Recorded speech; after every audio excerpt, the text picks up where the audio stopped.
RC Munoz, GMD Guzman, from best friend to lovers.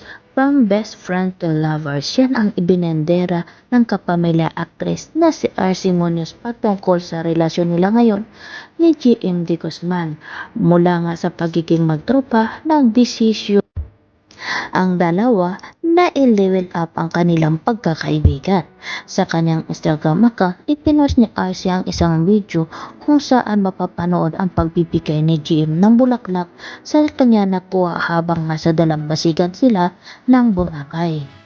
Sabi ng dalaga, matagal na tayong mag-best friends, pero pwede bang manligaw?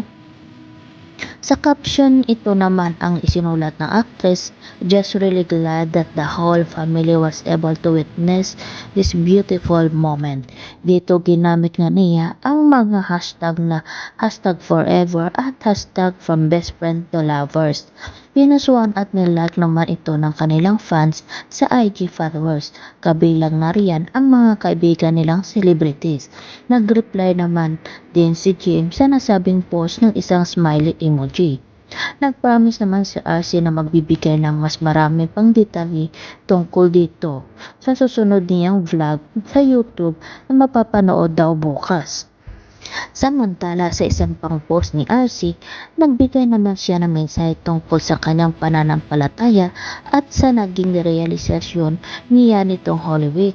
Detach myself from this world for a week as part of my penance. Against my heart is full, O Lord, as I continue to walk through my everyday life. I will always be grateful for everything you bestow upon me, Lord God. Today, let's take time to rejoice and be thankful for the gift of life, love, and joy. Happy Easter to all. Hanip pa ni RC. Dito makikita talaga sa video na sobrang saya nga dalawa ni RC Munoz at James De Guzman, kung saan sila ay nagbakasyon kasama ang pamilya nila sa Boracay. Sana nga magkakatotoo na sila na magkatulungan na dalawa kasi nga bagay naman sila at may chemistry pa silang dalawa tingnan at sobrang saya nila pag magkasama sila.